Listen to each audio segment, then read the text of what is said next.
corporales o de los líquidos en el cuerpo. ¿Okay? Una materia que me resulta a mí, de verdad, de las pocas materias que yo disfruto como tal dar de clase, ¿no? Es la materia en la que me formé en la universidad para ser profesor de fisiología, de endocrinología. Y bueno, me considero que conozco mucho más de esta materia que lo que sé de histología, que lo que sé de bioquímica, etc. Bien, primera cosa de la materia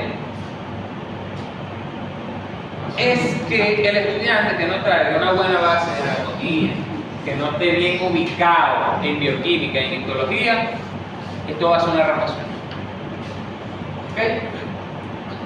¿Por qué? Porque lamentablemente en esta materia vamos a hablar ya de cómo funcionan esas estructuras, pero si no tenemos la base nos va a costar. Pero, sin embargo, si uno se faja, lo puede lograr. Recuerden que yo les dije que la veterinaria era como construir una pared. Hay unos bloques que están abajo, pero sin los bloques de abajo yo no puedo poner los bloques de arriba porque no tienen base. Y otra cosa que no les gusta hacer a ustedes, leer. A ustedes no les gusta leer. Yo veo el libro ese que me trajo, que es este mismo, pero cuando ya salió ya el doctor Gayton estaba muerto. En ese todavía estaba vivo el doctor Gayton en el 67. Esta materia básicamente yo nunca estudié con clases, yo simplemente me calenté, me puñalé mi libro, saqué 20 y 20 en las dos materias de fisiología, facilito. Porque toda la información que uno necesita está en los libros. ¿Okay? Estoy pensando, para la materia de la nueva materia de fisiología, yo sé que va a ser una raspazón, una fisiología 2, porque no voy a dar clase ni contenido, voy a trabajar solamente contigo y las clases son a capela pesada. ¿Okay?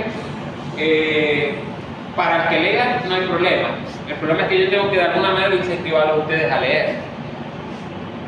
Hay una compañera que se llama Suanli, ella tiene libros en español y en buena resolución, porque yo la tengo la edición en inglés, me gusta leerlos en inglés y el de inglés que tengo se ve bien, pero yo tengo la versión en español pero se ve feo, pero ella consiguió una versión de este libro en español que se ve muy bonito. ¿Okay? El libro es el de Tratado de Fisiología Médica de Gayton. ¿Okay? Este libro es de uso en humanos. Nosotros tenemos el libro de Cunningham de Fisiología Veterinaria, son los dos muy buenos. A mí me gusta trabajar más con el Gayton porque me gusta más en realidad el Gayton, me parece que es más específico y lo mismo, cosas que aplican para la fisiología humana, aplican para la fisiología animal. Incluso en la Universidad de Zulia me dieron clases a los profesores usando este libro. ¿Okay? Ahora, habrá cosas que variarán los latidos del corazón por minuto son los mismos en todas las especies. Que es la cantidad de veces que un corazón late por minuto. Bueno, la rata tiene esta cantidad, el humano esta cantidad. Varían, pero por cuestión de especie, pero en esencia es lo mismo. Y de esta materia no es una materia de solamente caletrear, porque no les va a funcionar. En esta materia hay que realizar interpretaciones. ¿Okay? Realizar interpretaciones. Si la bioquímica y tal me dice esto, ¿cómo va a actuar esta molécula? ¿Cómo va a ocurrir este proceso? ¿Okay? Y bueno, al que no le guste leer el libro, también no le voy a decir, no van a pasar la materia si no les gusta leer el libro. No van a pasar la materia si no se fajan estudiando bastante. ¿Ok? Bien. Ok. Yo, a medida que voy hablando, yo les voy diciendo que de qué capítulo del libro les estoy hablando. En este caso les estoy hablando del capítulo número 1, la organización funcional del cuerpo humano. Mis cojones del humano, vamos a trabajar con animales, pero esto mismo aplica para el animal. Control del internal environment, que es el medio interno, esa es la traducción al español, el medio interno. ¿Okay? Bien, hablemos entonces del capítulo 1 de Oxford. Hablemos de la fisiología, que es entonces la ciencia que se encarga de estudiar los procesos naturales, los procesos de funcionamiento del cuerpo, cómo interaccionan las células, sus biomoléculas en el cuerpo para lograr una función. ¿Cuál es la función un estado de equilibrio, un estado del animal de salud, ¿okay? Un estado de balance, ¿ok? Del animal. Bien. El animal está compuesto por múltiples conjuntos de sistemas y órganos, ya lo vimos en anatomía, lo vimos en histología, pero solamente el animal va a estar saludable, solamente va a haber mantenimiento de ese estado de balance del animal si todos los sistemas y órganos del animal trabajan bien y de manera coordinada. ¿Ok? La falla en alguno de estos sistemas va a producir en el animal cambios a nivel corporal que van a causar enfermedad, muerte, etc. ¿Ok?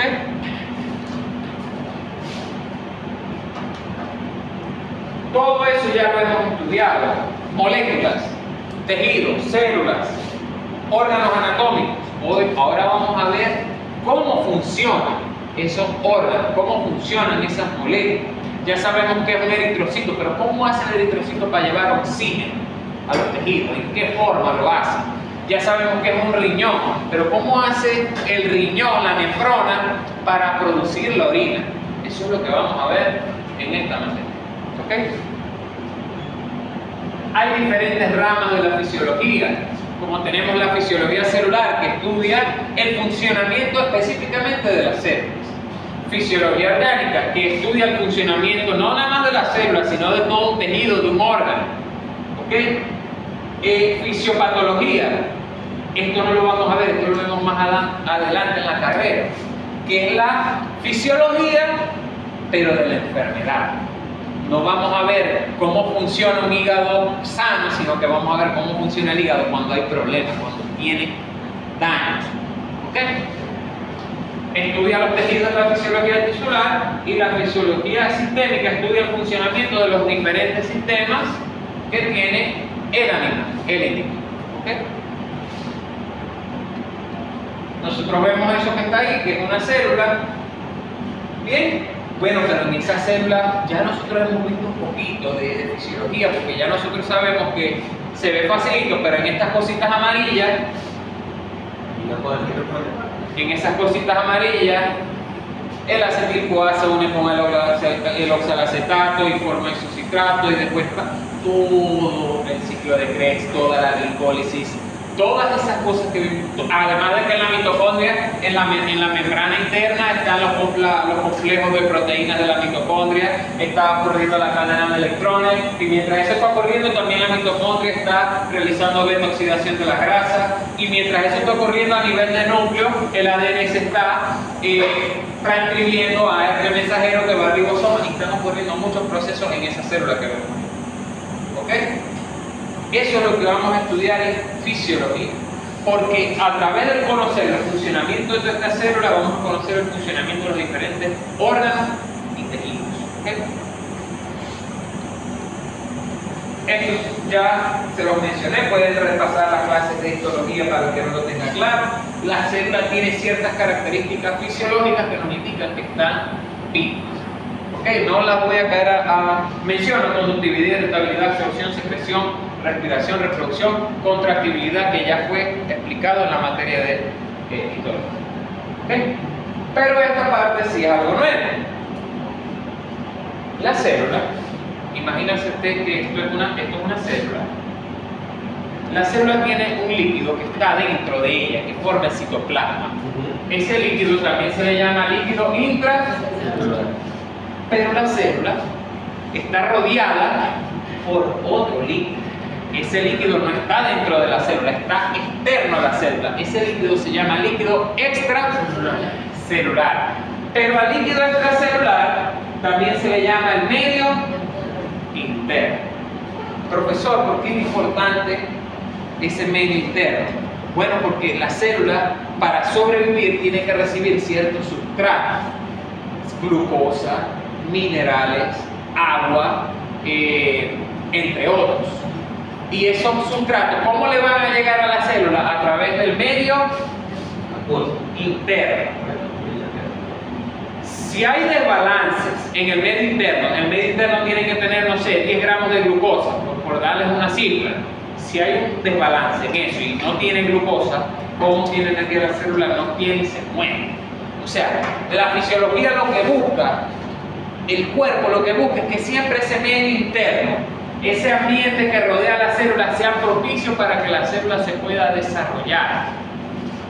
¿Okay? Si hay cambios, variaciones en ese medio interno, muchas veces eso va a llevar a daños en la célula y destrucción de las mismas. Hay un líquido que no está ni dentro de la célula y hay dos líquidos de tipo de medio interno, hablemoslo así. Dos líquidos que son extracelulares. El que está en el tejido, que se llama líquido intersticial, y el que está dentro del vaso sanguíneo, que se llama intravascular o plasma sanguíneo. Esos dos líquidos, el plasma y el líquido intersticial, están por fuera de la célula, mientras que el líquido intracelular está por dentro. ¿Okay? Acá vemos una imagen. ¿Qué vemos acá? Tejido conectivo laxo. Sabemos que la parte blanca es líquido. Ese líquido es el que le da supervivencia a todas esas células alrededor, porque de ese líquido es que la célula obtiene sus nutrientes. Y ese líquido está enriquecido con nutrientes. ¿Por qué? Porque hay unos vasos sanguíneos que llegan aquí y derraman su secreción, derraman su plasma sanguíneo, su líquido, sus componentes hacia el tejido. ¿Okay?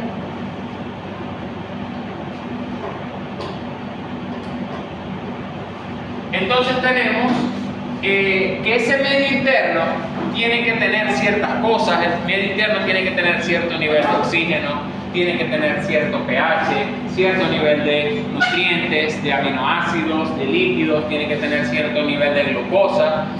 Entonces hay muchos órganos por los que ese medio interno va recorriendo, porque recordemos que el plasma recorre muchos órganos, porque va básicamente está en el torrente sanguíneo. Entonces cuando él pasa por algunos órganos como el respiratorio, él se enriquece. Cuando él pasa por el riñón, él expulsa desechos. ¿Okay? Entonces en todo eso se logra ese mantenimiento del medio interno. Al estado del cuerpo de equilibrio de ese medio interno se le denomina homeostasis.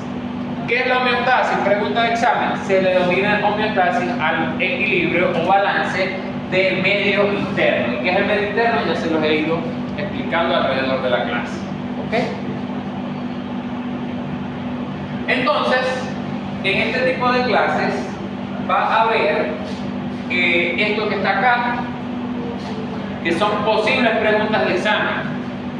¿Okay? Por ejemplo, ¿cuál sería la distribución de líquidos corporales para un humano adulto de 75 kilogramos de peso?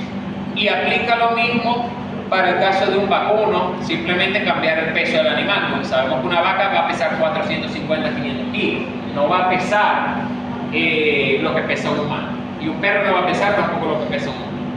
Entonces, tienen que tener unas cuentas acá en la mente, de que un individuo adulto, el 60% del cuerpo ¿de qué está formado? De agua, es decir, el 60% del peso de un animal, en el caso de una vaca que sea un baude, un becerro de 100 kilos, son 60 kilos de agua, 60 litros. De ese 60% del agua del animal, un tercio se encuentra fuera de la célula, es el medio interno. 20%. Un tercio no es un 20%, un tercio es un 33,333333, expresión decimal periódica pura y La dispone del 60. ajá. Es la mitad. No, estoy diciendo un tercio, no estoy diciendo no me estoy entendiendo. El cuerpo es un todo. El 60% del cuerpo es agua. Estoy hablando del tercio del 60%. De ese 60%, El 20%. ¿No? bueno, sí, ok, ya le entendí lo que me quiso decir. Pero se le va a hacer más confuso si lo lleva de esa manera. Ya le entendí lo que me quiere decir, o sea, dividir de una vez esto y que si un tercio de 60 es un 20%, ok, sí, en este total. Ok. 60%, usted lo divide en tres. Ok. Dos partes están dentro de la célula, líquido intracelular, ya salió de eso. Si es un becerro de 100 kilos, dos partes que estén, si 60, serían 40 litros de líquido solamente, están dentro, perdón, en un becerro de, 40 litros de líquido en un becerro de 100 kilos están dentro De la célula. de la célula. Están ahí. El otro tercio, es decir, el otro 20 litros de estos 60 litros, el otro tercio se encuentra en el líquido intersticial, que es el 15%, que es el 80%, y un 20% se encuentra en el plasma Sanguíneo, en el intravascular. en el intravascular o endoplasma. Esa sería la distribución de los líquidos en el cuerpo. Si lo hacemos con un ejercicio,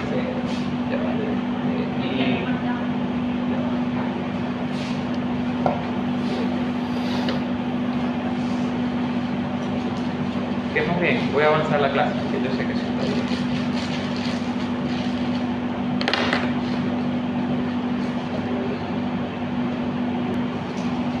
El animal y los kilos yo después se los doy, pero si el 60% es líquido y el 40% es sólido. A mí no me interesa los sólidos porque yo lo que estoy calculando son los líquidos. De este 60% de 500, ¿cuánto es?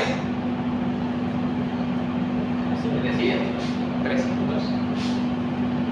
300 litros de líquido.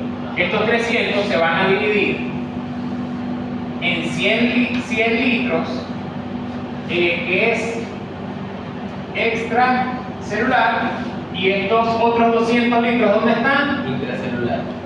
En la célula. Intracelular. De estos 100 litros, 80 van a estar en líquido Intersticial. y 20. En el plasma. ¿Cuál es el volumen de sangre de una vaca de 500 litros? De 500 kilos. El volumen de sangre. De una vaca de 500 kilos. 100 litros. No. No. No. ¿Usted nunca ha matado una vaca? Claro que sí. Pero no sé. Ajá, ¿cuántos litros bota? ¿Cuántos litros? No sé. Un animal de 500 kilos puede tener 28 litros de líquido. ¿Por qué, profesor? Si usted me está diciendo si son 500 tienen 20 litros de plasma, porque la sangre no es nada más plasma,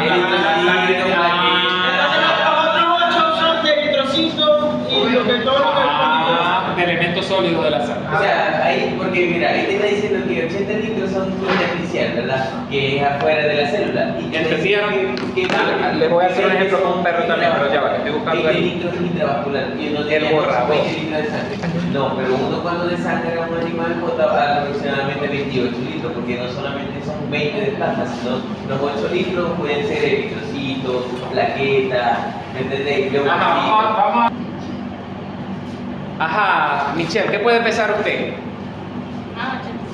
87. Ajá, vamos a hacer la cuenta bien. Vamos a ver cuánto de sangre puede tener usted en la vena. 87 kilogramos. Eso de Michelle.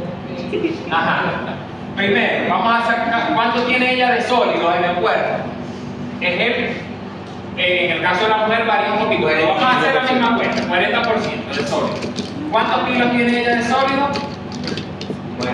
40 por 87, multiplíquelo. O sea, 40 por 87%. 40%. Multipliquen 87 por 40%, que no dan la cuenta.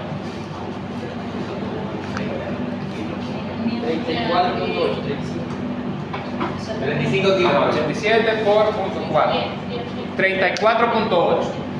35 para ir para un pan. Este es el peso de ella, pero sin agua. El peso solamente de sólido. Vamos a sacar el peso de agua. Simplemente restamos de 35 a 87 y es el resto, ¿verdad? El otro 60%. ¿Cuánto sería de peso? A 87 le restamos 35 y da 52. O sea que ella de líquido en su cuerpo tiene 52 litros de agua. Ajá, de ese 52 vamos a sacarle 2 tercios de líquido, 2 tercios. Esa sería la cantidad de líquido dentro de cada una de las células de ella. los 2/3, 52 por 0.66 da 34. 34 no pasa. Sí, pero vamos a redondear. Entonces, ella, el peso de su sólido y el peso de lo que está dentro de sus células son estos dos. Vamos a ver cuánto tiene ella de líquido intersticial, que serían 17.4. y de este 17, el 80% está no en sus células, sino al lado de sus células. ¿Ves? ¿Cuánto es el 80% de 17?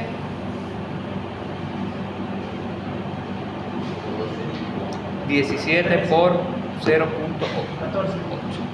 14. 14 litros de líquido intersticial que están metidos ahí entre el tejido conectivo, que están metidos ahí en el tejido conectivo laxo, que están ahí. Ahora, el otro que está en su vaso sanguíneo, ¿cuánto sería el restante? 3 litros. ¿Y eso?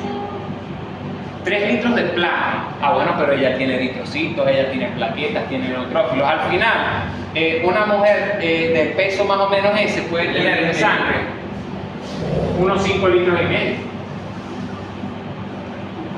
de sangre. Pero, o sea, ¿y cómo calculo? Claro, porque yo lo que estoy calculando es el plasma. Yo no estoy calculando, ay, si tiene anemia, tiene menos. Profe, una pregunta, ¿y cómo calculo yo la cantidad, el peso de los eritrocitos, el peso de las plaquetas, el peso de los leucocitos? Para saber el peso de la sangre total. Ajá, si una vaca de 20, porque por práctica una vaca de 500 kilos tiene como 28 litros de sangre. Ajá. Métale un 33% más o menos.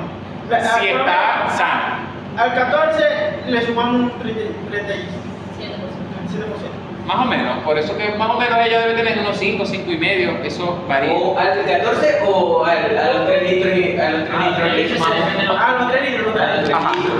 Una cosa, cada uno de estos entes son sólidos en el cuerpo. Ajá. Cantidad de líquido en su cuerpo. Ajá. Líquido intracelular, líquido extracelular, líquido intravascular, líquido intersticial. Eso me lo tienen que colocar porque es pregunta de examen. Aquí está. ¿Cuál sería la distribución de líquidos en un búfalo adulto de 500 kilos, de 700? Hacen esta misma. Está toda la operación. Ok. En los jóvenes, en los animalitos jóvenes son diferentes las cosas. En los cachorros, en los bebés, en los becerros, el animal mientras más joven mayor porcentaje de líquido tiene. A lo mejor no es un 60% líquido el animal adulto, es joven, sino que es un 70, un 85, bastante. Un bebé casi todo el líquido, ¿ok? Casi todo el líquido. ¿Okay? Vemos una búfala muy bonita. El cuerpo de los felinos y caninos tiene un 60% de agua. En los cachorros el porcentaje es mayor. ¿Por qué? Porque los animales adultos siempre tienen menos agua que los animales jóvenes. Los rumiantes adultos están constituidos alrededor del 60% de la masa corporal, mientras que los animales jóvenes se estima aproximadamente 86% de masa corporal en agua. Los camélidos en agua. ¿Okay? Los camelios necesitan muy poco agua si su dieta regular incluye hierbas ricas en omega. Eso es un tip. Un tip, porque no tienen coño que ver con lo que estamos hablando, pero en la imagen lo pusieron. Ajá. Entonces, ¿qué pasa? Hay una diferencia abismal entre el líquido intracelular y entre el líquido extracelular. Hay demasiada diferencia, no nada más en la ubicación, sino en la composición, porque no es lo mismo el citoplasma que el plasma sanguíneo. Las concentraciones de ciertas moléculas, iones, proteínas, tal, varían. Entonces, para que vayan sabiendo, hay ciertas normas. Por ejemplo, el sodio está muy concentrado fuera de la célula, pero está en poca cantidad dentro de la célula. Esto es vital para entender fisiología. Esto se llama gradientes de concentración de los electrolitos. La bomba de potasio. El sodio está muy concentrado fuera de la célula y está poco concentrado dentro de la célula. ¿Okay? El potasio es al revés. El potasio está muy concentrado dentro de la célula y hay muy poco potasio fuera de la célula. El calcio está muy concentrado fuera de la célula y muy poco concentrado dentro de la célula. Lo mismo pasa con el cloro, hay mucho afuera y poco adentro. El bicarbonato está más o menos balanceado, pero hay mucho más fuera de la célula. ¿Ok? El fósforo, hay mucho más dentro de la célula. ¿Ok? Todo eso va a tener una importancia. Yo para el examen no les pregunto que me diga usted, hay 145 miliequivalentes de sodio por litro en un... No. Yo quiero que sepan, hay mayor concentración aquí que acá, pero no que sepan la cantidad ¿ok? Listo. Generalmente el líquido extracelular es más rico en iones, es más rico en nutrientes, ¿ok? Mientras que el líquido intracelular es diferente, ¿ok? En el sentido de que tiene iones, pero en otras tiene otros en mayor cantidad y otros en menor cantidad, ¿ok? Acá vemos componentes importantes y características físicas del líquido extracelular. Aquí hay ciertas moléculas como oxígeno, dióxido de carbono, el sodio, el potasio, el calcio y cómo están en los diferentes valores, lo que es normal y lo que es anormal de cada uno de sus valores. Esto es una tabla de referencia, todo eso es humano, no lo vamos a usar en animales. Para animales tenemos la específica de vaca, la de búfalo, de tal, cada animal. ¿Okay? Primera pregunta, que lo he mencionado mucho, ¿qué es un ion? ¿Quién me dice que es un ion?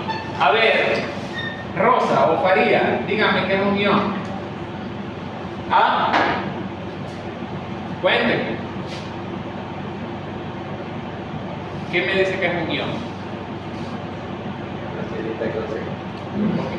Es una partícula que está cargada eléctricamente, es un elemento de la tabla periódica cargado eléctricamente. Hay iones que se cargan de manera positiva, que son llamados los cationes, mientras que los que tienen una carga parcial negativa son llamados los aniones. ¿Ok? Ahí tienen diferentes iones. ¿Ok?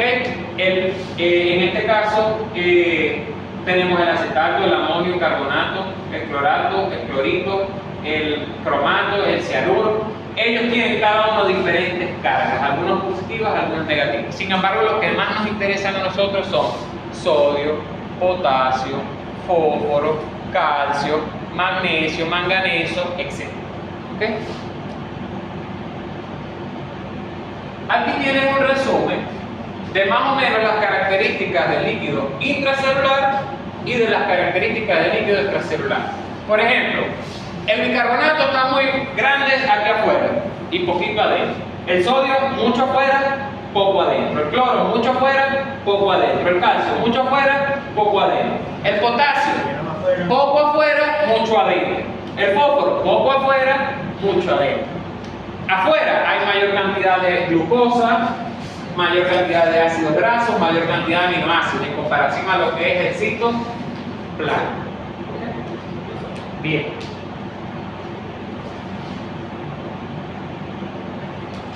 Aquí está el concepto de lo que es homeostasis, ya se lo mencioné que era anteriormente, me adelanté un poquito, pero ya les dije que es homeostasis. ¿Ok? Ahí está la definición, avanzo. ¿De dónde se originan los nutrientes que hay en ese líquido extracelular, en ese medio interno? Obviamente, tenemos que consumirlos porque somos seres vivos heterótrofos.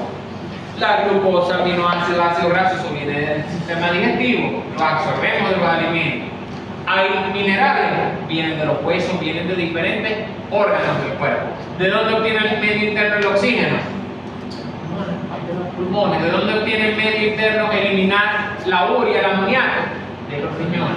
Entonces, todo ese sistema que vemos en el cuerpo, el único objetivo que tiene es mantener equilibrado el medio interno. Porque si el medio interno está bien, la célula está bien. Y si la célula está bien, todo marcha fino. ¿Ok? Aquí, por ejemplo, eliminación y excreción de desechos. ¿Quién lo hace? Esos dos que están ahí. El hígado y los riñones. ¿Ok? Se encargan de eliminar desechos, de metabolizarlos. ¿Okay? Pero por ejemplo, ¿quién regula las funciones corporales? ¿Quién le dice al corazón late más rápido, late más lento? Sistema nervioso, las glándulas endocrinas. ¿Quién se encarga de protección del cuerpo?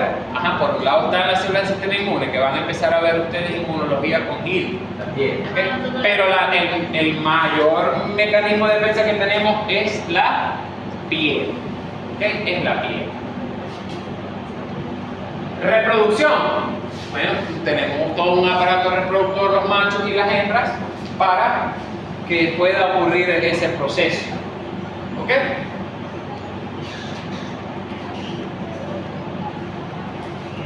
Control de diferentes sistemas del organismo, eso lo lleva a cabo el cerebro, el sistema nervioso junto con el sistema endocrino, hormonas, neurotransmisores, etc.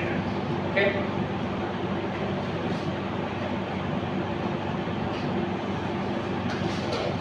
Por ejemplo, ¿cómo se logra controlar la cantidad de oxígeno que hay en los tejidos? ¿Quién le dice a este tejido que agarre más oxígeno, que agarre menos oxígeno? Muchas veces son las mismas leyes de la termodinámica. Ya, está propuesto, como no nos acordamos de la ley de la termodinámica. Bueno, pero hay una ley de la termodinámica que, por ejemplo, imagínense que en este tejido, ¿ok?, hay un vaso sanguíneo. Normalmente el vaso sanguíneo, la sangre arterial, tiene mucha concentración de oxígeno, mientras que el tejido, como no se ha oxigenado, tiene baja concentración de, según la segunda ley de la termodinámica. ¿Qué dice la segunda ley de la termodinámica? No, eso no dice la segunda ley de la termodinámica.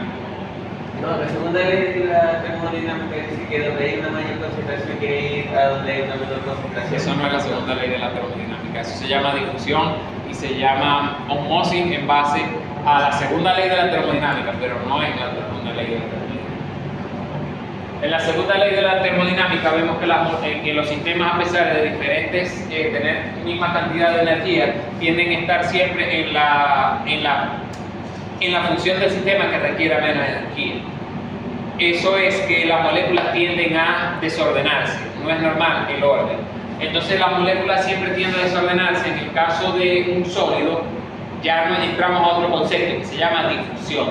El concepto de difusión dice que una molécula, una partícula, se comporta de manera que ella va desde donde está más concentrada a donde está en menos concentración. Esto mismo pasa acá, que el oxígeno va a querer salir al tejido a través del endotelio, fácilmente va a salir porque él lo llama al tejido. ¿Por qué? Porque aquí está menos concentrado y aquí está más concentrado, y la difusión dice que él va a salir. En cambio, cuando hay mucho oxígeno en el tejido, no, simplemente si hay la misma cantidad de oxígeno aquí que la misma cantidad de oxígeno aquí, no hay movimiento, porque estamos en el estado del sistema que se llama el estado de equilibrio, ¿ok? Del estado de equilibrio. Pero imagínense que aquí hay poco oxígeno, pero hay mucho dióxido de... ¿Para dónde va a buscar ir la molécula? Para donde esté menos concentrada. Entonces él va a buscar ir al vaso sanguíneo y volver al vaso sanguíneo, siguiendo ese mismo patrón. La hemoglobina, cuando mantiene unido al oxígeno, pero cuando lo están jalando mucho al oxígeno, esas fuerzas de difusión, la hemoglobina lo suelta y lo deja ahí porque no tienen de otra. ¿Okay? Hay cierta, eso lo voy a saltar, lo vemos en el tema de respiratorio. ¿Cómo se mantiene entonces en equilibrio el cuerpo? Para mantener la homeostasis, imagínense que un individuo, ¿cómo controla el CO2 un individuo? ¿Qué es el CO2? A ver, dígame, ¿qué es el CO2? Ajá. Dióxido de carbono, ¿ok? Dióxido de carbono. Normalmente en un animal que tenga eupnea, ¿qué es una eupnea? A ver, varía. Una frecuencia respiratoria normal, no es porque lo leyó, yo le creo que no lo leyó, pero está bien. ¿Qué animal produce más CO2? ¿Uno que tiene frecuencia respiratoria normal o un animal que está en ejercicio? ¿Por qué? Ajá, respira más rápido, más bien que elimina más CO2. Como está haciendo ejercicio, necesita energía. Para hacer energía, tiene que llevar a cabo glucólisis, ciclo de Krebs, vías metabólicas energéticas. ¿Y qué genera en esas vías metabólicas? CO2 y moléculas de agua. ¿Ok? Entonces, cuando el animal está en ejercicio, hay mayor cantidad de CO2 en los tejidos. ¿Qué pasa si hay mayor cantidad de CO2 en los tejidos? Que también va a haber mayor cantidad de CO2 en la sangre. ¿Qué busca hacer el animal? El animal tiene que bajar los niveles de CO2, porque la homeostasis es que el animal dé con un nivel de CO2 adecuado, pero no es que el CO2 esté elevado. Cuando el CO2 esté elevado, automáticamente el sistema nervioso va a activar, aumentar la velocidad de la respiración, porque cada vez que respiramos agarramos oxígeno, pero también expulsamos CO2. Y si yo respiro más rápido, también estoy eliminando más CO2, además de obtener más oxígeno. Eso es lo que iba a preguntar, porque si no aumenta los niveles de oxígeno también. También, pero estamos en este caso, lo mismo pasa con el oxígeno, pero nada más estamos hablando de los niveles de CO2, no de oxígeno. ¿Okay? Por ejemplo, existe un sistema que lo vamos a ver que se llama el vasoreceptor, que es un sistema que mide la presión de los vasos sanguíneos. ¿Okay? Cuando los vasos sanguíneos experimentan bajada de la presión sanguínea, ¿qué buscan hacer los vasos sanguíneos?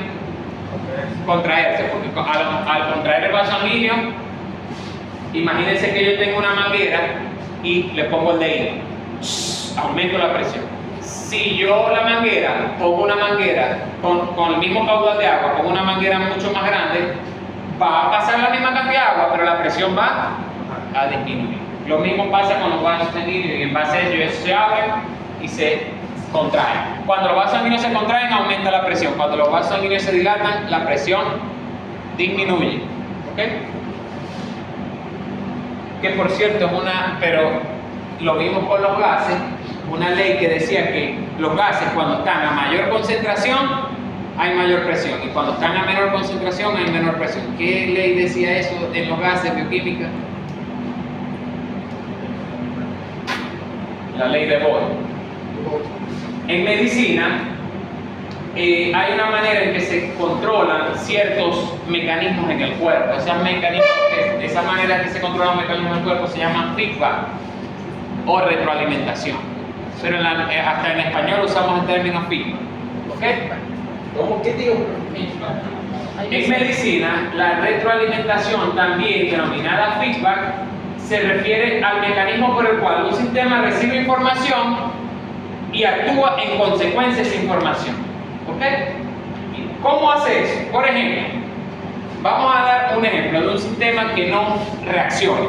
Un caballo empieza a correr. ¿Ok? Como el caballo empezó a correr, empieza a usar más energía, empiezan sus mitocondrias a trabajar, produce mucho más CO2. El CO2 se almacena en los tejidos. ¿Ok?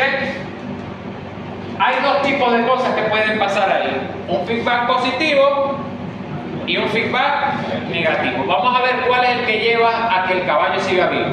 Si el animal aumenta sus niveles de CO2 y el feedback que ocurre es positivo, ¿ok? ¿Qué pasa con un feedback positivo? Taquipnea. ¿Qué es taquipnea?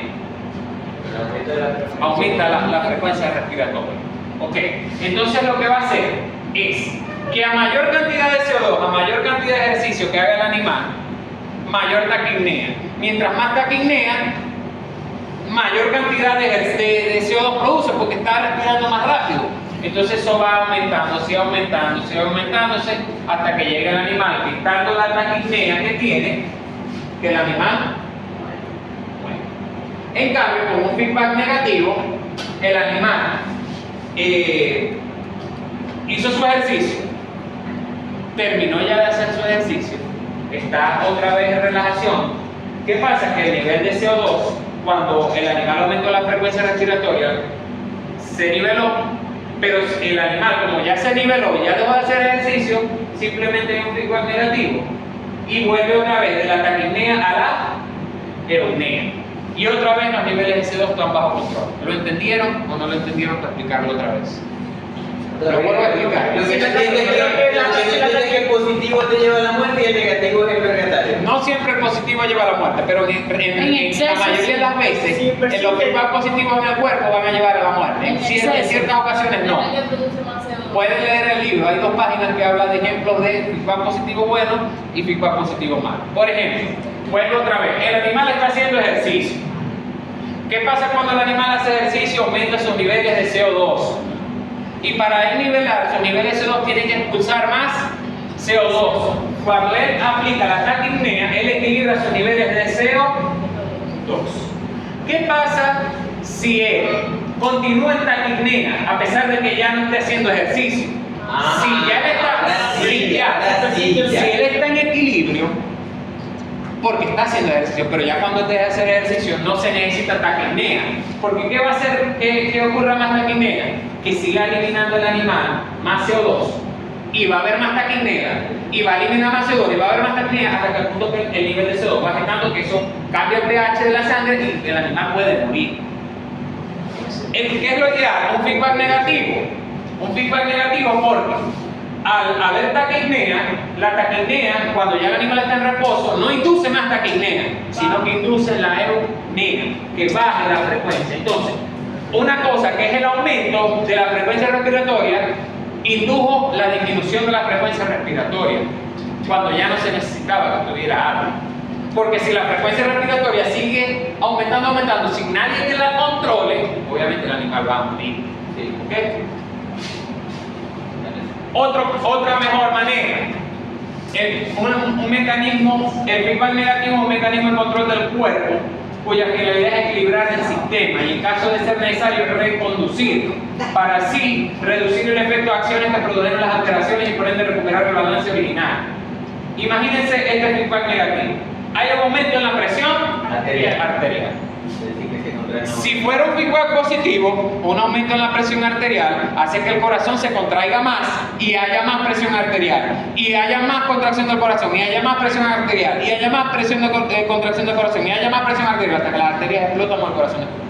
Ese feedback negativo es que el animal muere, positivo. Pero lo que pasa en la vida real es un feedback negativo. Una presión arterial aumenta, eso activa un sistema que se llama los vasoreceptores, que son unos mecanorreceptores que tiene nuestro sistema nervioso, que cuando la sangre aumenta mucho su presión, activa un mecanismo para disminuir. ¿Qué hace? Que hace este sistema vasoreceptor le indica al corazón de que disminuye su fuerza de contracción y su volumen de contracción. Y como al corazón le bajó 2, la presión arterial le bajó 2. Pero al contrario, si fuera un feedback positivo, disculpen que tengo que contestar una llamada. Si fuera un feedback positivo, el animal simplemente se muere. Pero el feedback positivo no siempre es malo, a veces el feedback positivo es bueno. ¿Ok? Un caso de feedback positivo bueno, el feedback positivo es el que se caracteriza porque se manda una reacción, hay un estímulo y el cuerpo responde como un estímulo igual pero más fuerte. Por ejemplo, una hembra que tenga contracciones uterinas, ¿ok? Esas contracciones uterinas hacen que haya más contracciones uterinas y más contracciones uterinas hasta que llega el proceso del parto. Una hembra tiene un folículo pequeño que produce estrógeno. El estrógeno activa una hormona que se llama GnRH, hormona liberadora de la gonadotropina. La hormona liberadora de la gonadotropina hace que se produzca más LH y FSH, que hace que el folículo produzca más estrógeno, que hace que produzca más NRH, que hace que se produzca más LH y FSH, que hace que se produzca más estrógeno, y más estrógeno, y más estrógeno, y así un círculo vicioso hasta que llega el punto que el estrógeno llega al nivel de que origina la ovulación. ¿Ok? Y eso es un feedback de tipo positivo. Un ejemplo de feedback positivo que nos va a matar. Usted perdió 2 litros de sangre. lo normal que hace el cuerpo usted si usted perdió sangre es que contrae los vasos sanguíneos para que le llegue más sangre a los órganos importantes y le llegue menos sangre a los órganos importantes.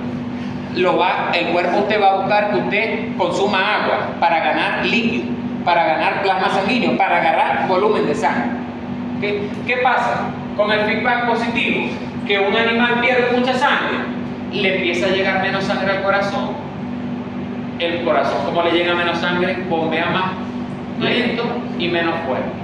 Y como el corazón está bombeando más lento y menos fuerte, la presión arterial baja más y el volumen de sangre baja más y el corazón se pone más triste y hasta que el corazón prácticamente se detiene. Eso es un feedback de tipo positivo que es negativo. ¿Okay? Perdón, es un feedback de tipo negativo. Positivo. Positivo, y es negativo. Eso, por ejemplo, un humano de 60 kilos con 5 litros de sangre, si él pierde 1 litro de sangre, todavía sus mecanismos corporales con su feedback pueden regular la hemostasis y que esa persona sobrevive. Pero si una persona de 5 litros de sangre pierde ya 2 litros de sangre, ya ni siquiera el sistema, los mecanismos que activa el cuerpo con su feedback van a ser suficientes para que esa persona sobreviva. En este caso, si queremos que sobreviva el animal o la persona, tiene que haber una transfusión obligatoria. ¿Okay? O bueno, los despedimos, le damos un abrazo, como si fuera un feliz año y se murió Parmón. ¿Qué vamos a hacer? La sopa de pocillo. Okay. Hay ciertos mecanismos en los cuales, por ejemplo, que se llevan la contraria. Usted es insulina y yo soy glucagón.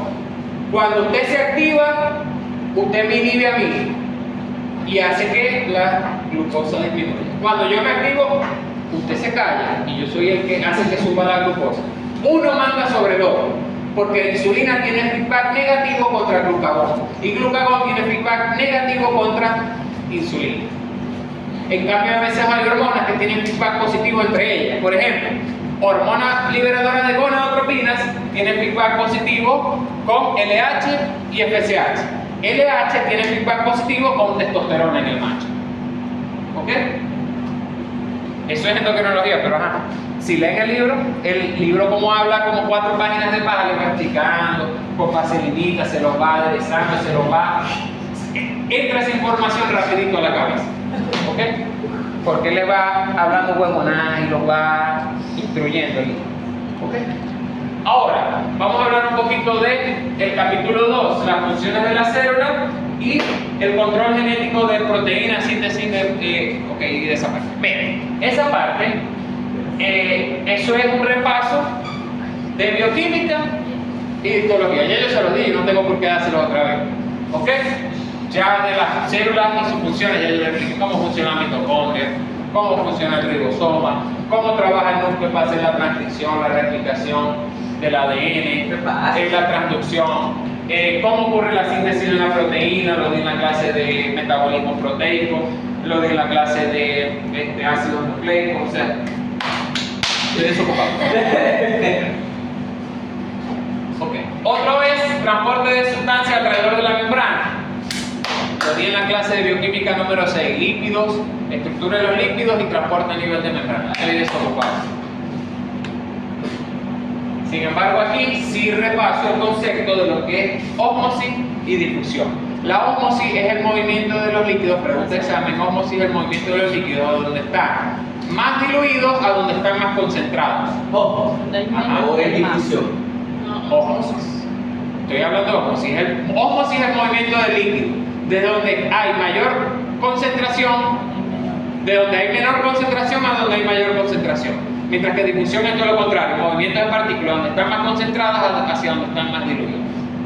En este caso, la ley de difusión dice que estas moléculas que rojas, que aquí están más concentradas, van a querer ir para acá. Mientras que la ley de ósmosis dice que aquí hay mayor cantidad de líquido, el líquido va a querer venir para acá, que es donde hay mayor concentración. ¿Okay? El líquido va de donde está más concentrada la solución, las partículas van de donde están más concentradas a donde están más diluidas. Eso se llama difusión. Ósmosis para movimiento de líquidos, y los líquidos van hacia donde haya la mayor concentración en la solución. Es decir, de donde están más diluidos a donde están más concentrados. Todo lo contrario a las partículas. Y aquí son las partículas, ya el líquido y aquí las partículas. Por ejemplo, en una solución, esto es una solución de cloruro de sodio, sal de mesa. Y esto es una solución de agua. Las partículas de sodio van a querer venir hacia acá, pero las moléculas de agua van a querer ir hacia allá. Por ósmosis, el agua va para allá y por difusión el sodio viene para acá. ¿Cuál es el motivo de eso? Obtener un equilibrio químico en el sistema, porque según la ley de la segunda ley de la termodinámica, los sistemas van a buscar estar en el estado de mayor equilibrio, en el estado de menor energía. ¿Ok? Y vemos, hay un concepto que es ese que está ahí, que es la presión osmótica. Puede definirse como la presión que se debe aplicar a una solución para detener el flujo neto de disolvente, generalmente agua a través de una membrana semipermeable. Miren, normalmente el agua, imagínense esto es una membrana que deja pasar el agua.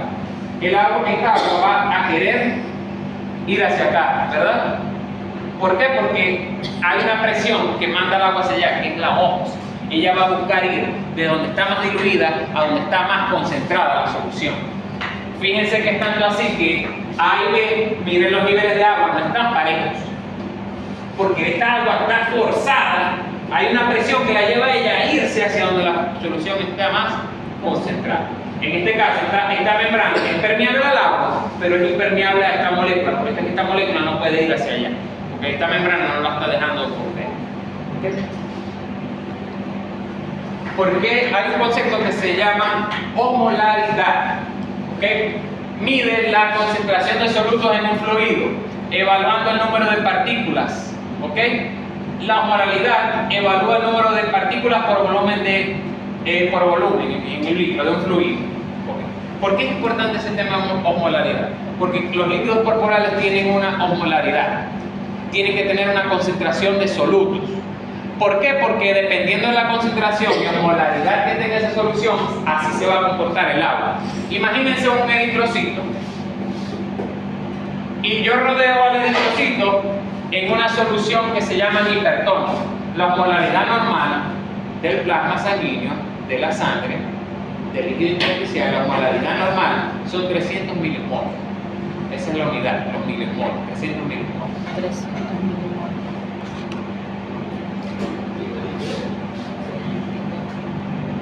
Esto es un eritrocito y dentro tiene 300 milimoles. Ajá, ¿y eso qué tiene? O sea, ¿qué es eso? Por fuera hay una concentración de disolutos diferente. Normalmente en el plasma sanguíneo, ¿cuánto es? 300 milimoles. Como estos dos son iguales, estas dos concentraciones, hay un sitio donde aquí hay moléculas de agua dentro, ¿verdad? Y aquí hay moléculas de agua. ¿Hacia dónde quieren ir las moléculas de agua? No, a ningún lado. Hay equilibrio, ¿verdad? No van a querer ir a ningún lado. Se mantiene la homeostasis. Pero, ¿qué pasa si pasa esto? Yo soy un caimán. Entonces yo le puse un suero al animal. Y le puse un suero al animal hipertónico. Y el animal está deshidratado. Los eritrocitos siguen teniendo 300 milimoles. Y quita las moléculas de agua. Pero yo, como soy caimán, yo le puse una solución hipertónica a un animal que está deshidratado, la solución de glucosa al 30%, por ejemplo. ¿Qué pasa? Que como el animal estaba deshidratado, a lo mejor la osmolaridad del plasma no era 300, sino que era 290. ¿Dónde está más concentrado? ¿Aquí o aquí? En el eritrocito. En este caso, cuando hay un balance en el líquido está alrededor de los 300 milimoles, eso se llama isotónico. Isotónico. Sí, tónico se refiere a la osmolaridad normal del plasma. La osmolaridad normal del plasma es de 300 milimoles, ¿correcto? Sí. En este caso, estamos hablando de un animal deshidratado. Como ha perdido líquido, ¿qué pasa si yo agarro un frutiño? Está hecho para hacerse en 2 litros de agua. ¿Qué pasa si yo hago el mismo frutiño en 1 litro de agua? Queda más fuerte. Entonces, la molaridad de ese frutiño a lo mejor ya no es 300, sino que, por ejemplo, para dar un ejemplo, 3, porque la sangre le falta líquido, está concentrada. Y como la sangre está concentrada, el plasma sanguíneo, el líquido intersticial, también. Como aquí está más concentrado, Sí. que acá, ¿hacia dónde quiere ir el agua? Hacia dentro de la célula. Por la peli. Hacia El afuera. agua quiere ir Hacia afuera. de aquel lado. Las moléculas quieren ir para dentro de la célula, pero la Pero el agua membrana quiere plasmática salir a no donde la está deja. concentrada. Ahora, lo que sí deja la membrana plasmática es que esta agua que está dentro de la célula, por ley de ósmosis, ¿para dónde va? Hacia donde está más concentrado. Ya, aumenta la presión afuera. El agua lo que busca ir yendo hacia afuera es que haya un equilibrio químico, que los dos queden 300 y 300. Ajá. Pe- y van a quedar 300 y 300, pero esta célula ya no va a ser así, sino que va a ser una pasita. Porque quedó sin agua. Correcto, porque si todo el agua de la célula se sale, queda una pasita. Ajá, Como quien dice, va a ser una implosión. Se va a quedar sin nada. Eso se llama hipertónico. Isotónico ya va. 300. Hipertónico. 300, Una solución hipertónica es que está por encima de los 300 milimoles. Una isotónica está alrededor de los 300 milimoles. Vamos a hacer el otro caso. Imagínense que el mismo eritrocito,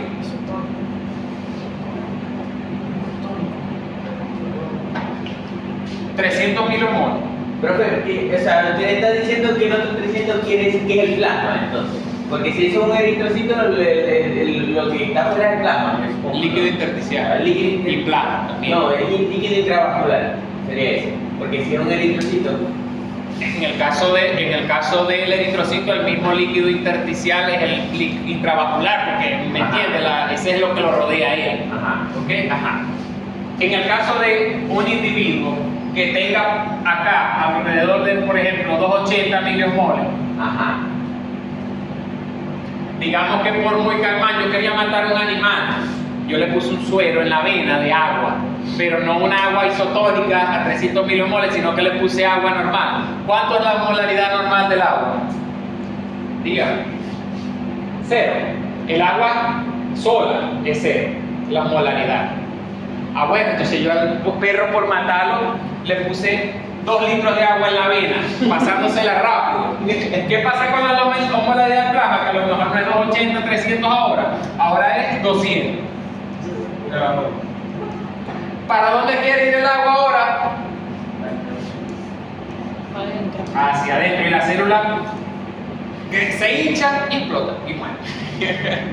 Y eso pasa con los eritrocitos. Eso sería hipertónico. Eso sería Hipotónico. hipo. Esto es hipo.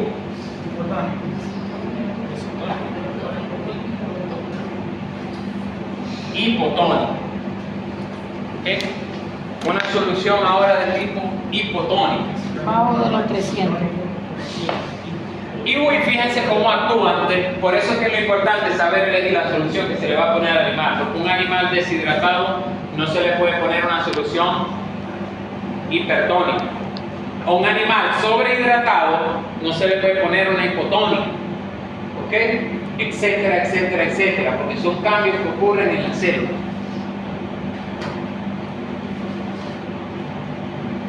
¿Ok? Ahí vemos los diferentes casos. Miren lo que le pasa a las células cuando uno las mete en diferentes ambientes. ¿Cuál es la hipotónica? Iso, hiper y Cuando quiere ir hipotónico. hacia adentro. En este caso, esto es hipotónico, la célula se hincha. En este caso, esto es hipertónico, la célula se vuelve una pasita. En este caso, hay homeostasis porque hay 280 entre 300 milimoles. Está Bajo. isotónico.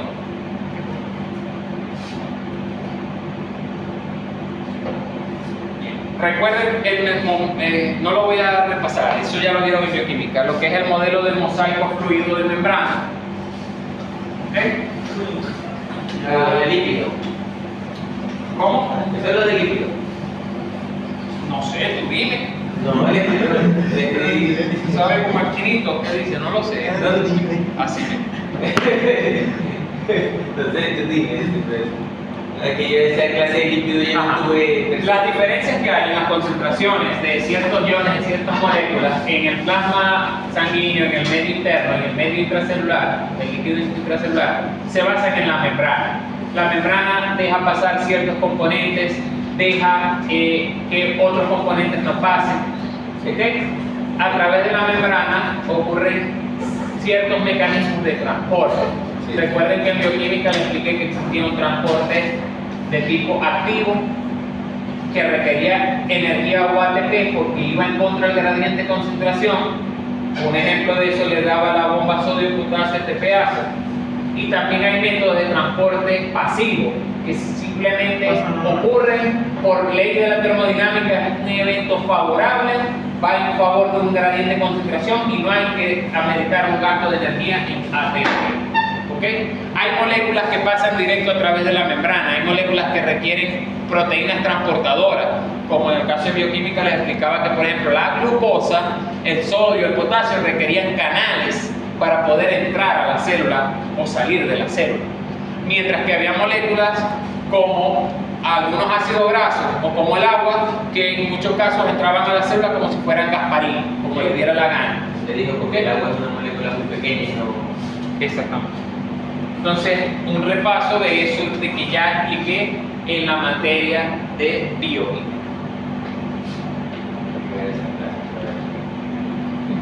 Hay unos transportes que se llaman facilitados porque como tal no gastan energía, pero la molécula no es Gasparín y puede atravesar la membrana citoplasmática, sino que necesita un transportador. ¿Ok? Necesita una gabarra que pase la molécula a través del río. Lo mismo acá.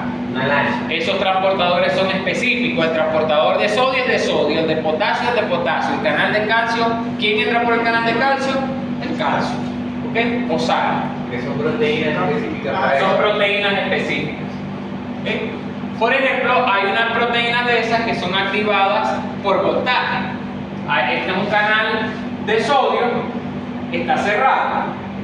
Cuando él se abre las puertas. Él no mete el sodio, sino que abre las puertas. Pero el sodio es el líquido extracelular. Y este es el intracelular. ¿Dónde está más concentrado el sodio?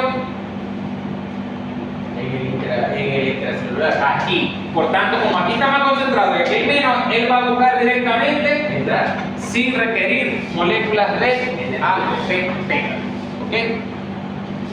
En cambio, el potasio está dentro a gran concentración y afuera está en poquita concentración. ¿Para dónde quiere ir él? Pero no puede salir porque a pesar de que él quiere ir para afuera, la puerta está Cerrada. y por aquí él no pasa porque él es como yo, no es Gasparín. ¿Me entiendes? Sí. Entonces, para él pasar, tiene que abrirse la Puerta. que es el transportador, el canal de potasio. El canal de potasio se abre y el potasio va a salir sin requerir energía. ¿Ok? No requiere porque es favorable a la reacción. ¿Ok? Hay casos en que se da una cosa que les expliqué en bioquímica que se llamaba el transporte sin por y el transporte antipor. ¿Ok? ¿Qué es el transporte sin por? Cuando dos moléculas quieren ir para el mismo sitio y las dos se agarran de la mano y se van. Por ejemplo, en la absorción de glucosa a nivel del epitelio cilíndrico simple con microvellosidad de células caliciformes, la glucosa se absorbe gracias a un transporte sin por. Se hace una unión entre glucosa y sodio y entran las dos. Como el sodio quiere entrar, la glucosa lo agarra en la mano y agarran viaje los dos. En cambio, hay a veces un tipo de transporte en cual una molécula sale y otra entra. Ese se llama el transporte antipor. ¿Ok? Chipor es el tubo y antipor es como que nos encontramos por el camino. Y los transportes que vimos anteriormente son transportes de tipo pasivo, no requieren energía. Por ejemplo, yo tengo estas moléculas de potasio. Para sacarlas, ¿es a favor o es en contra? Para sacarla. Es en contra porque va en contra. Y para meterlas de sodio, para sacarlas de sodio, ¿es a favor o es en contra? Es en contra también. La sacarla de sodio porque el sodio quiere entrar también. El sodio quiere entrar y el potasio quiere salir. Entonces, esto se puede hacer, pero hay que gastar moléculas de adenosín trifosfato. ¿Ok? ¿Ok? Y eso se le llama transporte Activo. activo.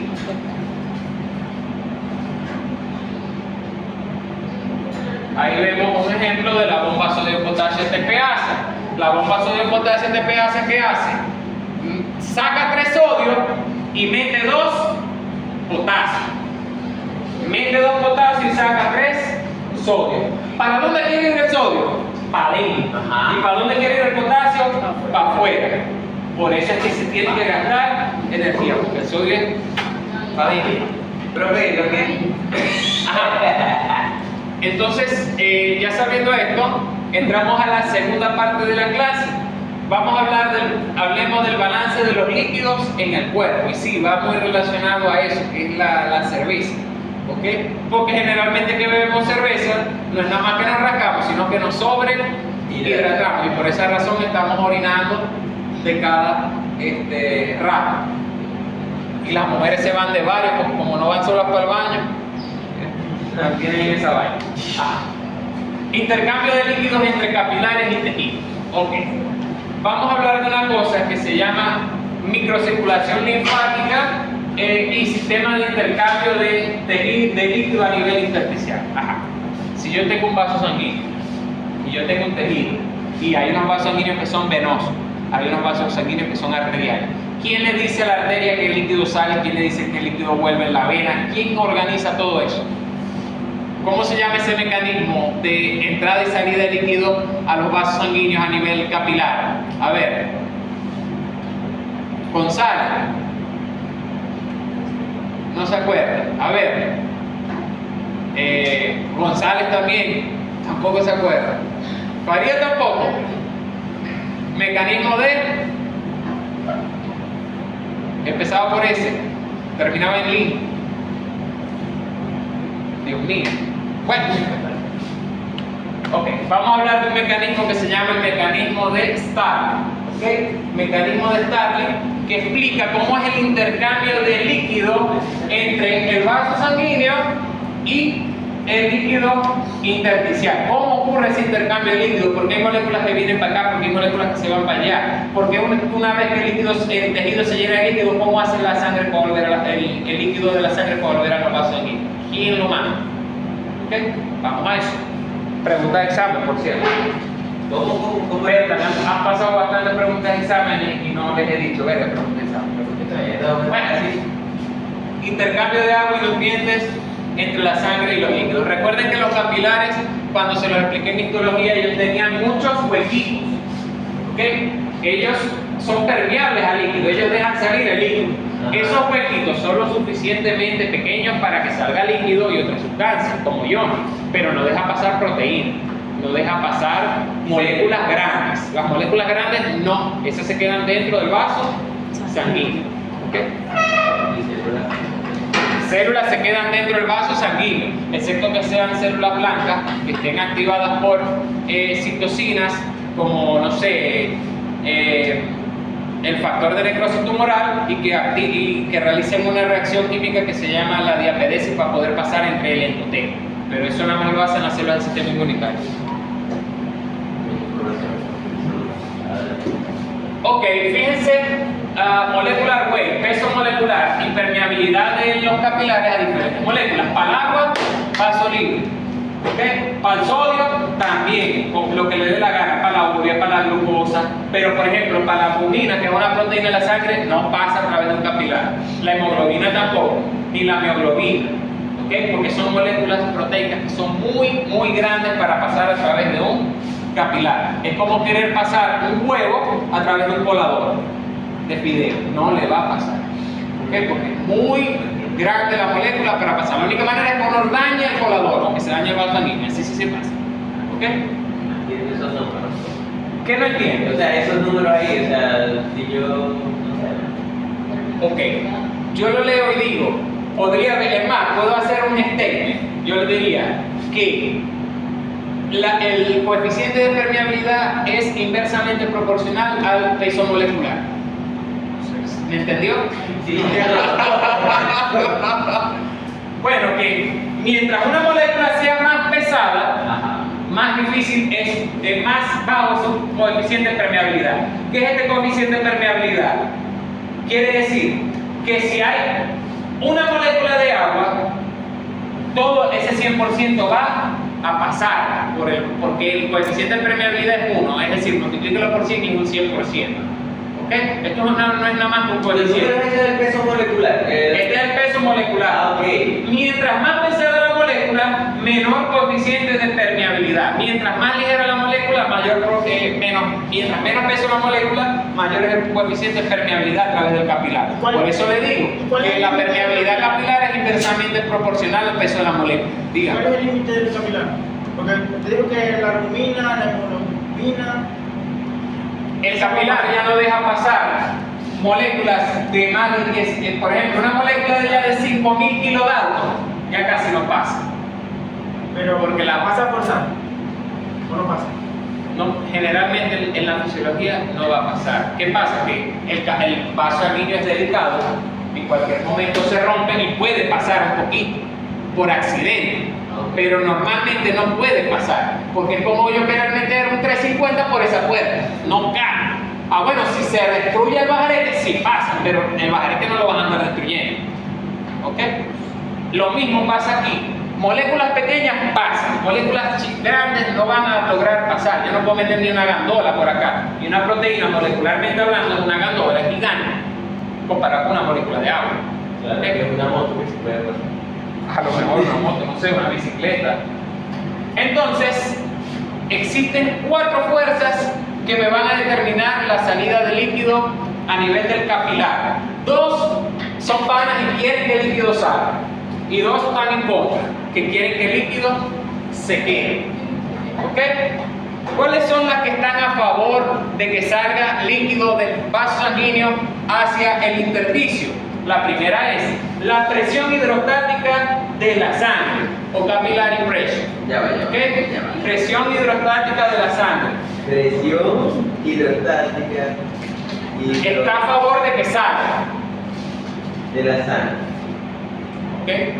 Ajá. Está a favor de que salga líquido. Ya va, es para.